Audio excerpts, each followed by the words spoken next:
多謝主席。本人以2025年僱傭修訂條例草案委員會主席嘅身份，向立法會匯報法案委員會審議工作嘅重點。條例草案旨在修訂僱傭條例下連續性合約規定嘅工時門檻，將現在每星期工時門檻由18小時降低至17小時，以及提供另一個以4星期工時合計為一個計算單位嘅方法。如僱員喺某星期嘅工時及緊接過去3個星期合計工時達68小時，則即使該星期嘅工時少於17小時，該星期亦被計算在連續性僱傭期內。下稱新規定。僱傭條例亦就過渡性安排訂定條文。法案委員會舉行咗一次會議，聚焦審議條例草案嘅政策事宜及各項條文。委員普遍支持條例草案。喺審議嘅過程中，委員關注喺新嘅規定下，仍有僱主為僱員制定某種形式嘅工作安排，藉此規避向僱員提供額外嘅僱員保障同埋福利。委員建議政府當局設立防止規避機制，並適時檢討連續性合約嘅規定，以確保僱員嘅權益受到保障。政府當局表示，新規定顯著提供僱主規避連續性合約規定嘅成本同埋操作難度，相信絕大部分僱主會根據實際工作需要妥善安排僱員工作。亦有委員指出，喺現在經濟環境欠佳同勞工短缺嘅情況下，新規定會增加部分僱主嘅經營壓力，尤其對中小微企嘅影響更為明顯。委員建議政府當局喺新規定實施後半年內監察中小微企嘅經營情況，並考慮適時向該等企業提供支援。政府當局表示，新規定對企業嘅影響有限，所以暫時未有計劃為企業提供現金補貼，但會監察勞資關係最新情況。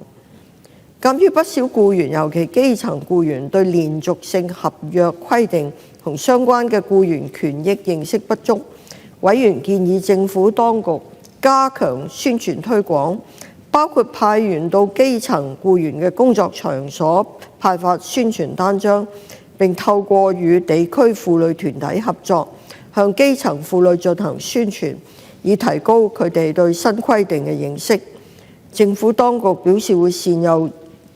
現有嘅平台同網絡，包括行業性三方小組、人力資源經理會、職工會同商會等渠道進行廣泛嘅宣傳推廣，確保勞資雙方都了解新嘅安排。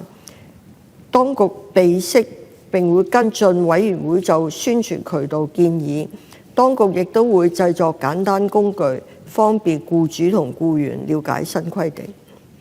主席，以下係本人對新條例草案嘅個人意見。局長，我第一次接觸呢個議題呢，就有啲雙職嘅婦女嚟向我求助，因為佢哋好多係因為有家庭咧，只可以出去打散工。咁佢哋咧就話呢個618嘅規定咧係太僵化，令到佢哋冇法子享受全部嘅勞工福利，特別係產假、侍產假、法定假期等等。所以我本人就好歡迎呢個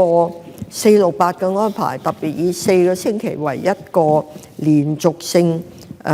工作時期嘅安排咧，希望俾呢啲基層嘅婦女、雙職家庭多啲彈性。咁喺委員會討論嘅時候，都有人講過話，其實而家好多酒樓都係特別有大型嘅宴會都係打散㗎啦，請好多散工㗎啦。有人問過，咁呢啲散工嘅工作記錄有冇好準確登記咧？記得當時就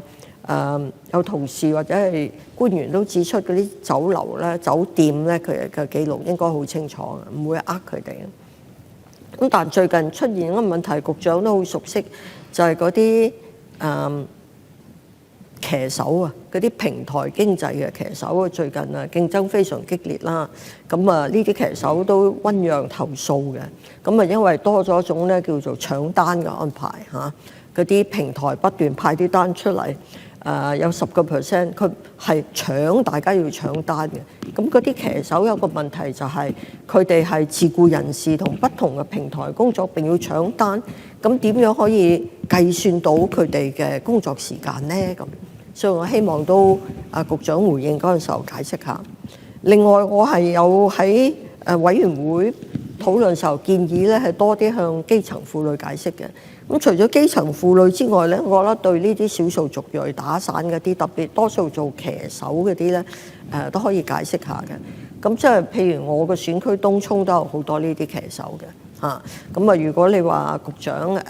覺得有需要，我哋都可以安排講解，或者幫你將啲單槍派去地區嘅，就希望可以幫到呢條條例咧係成功落地。主席，我謹此發言，多謝。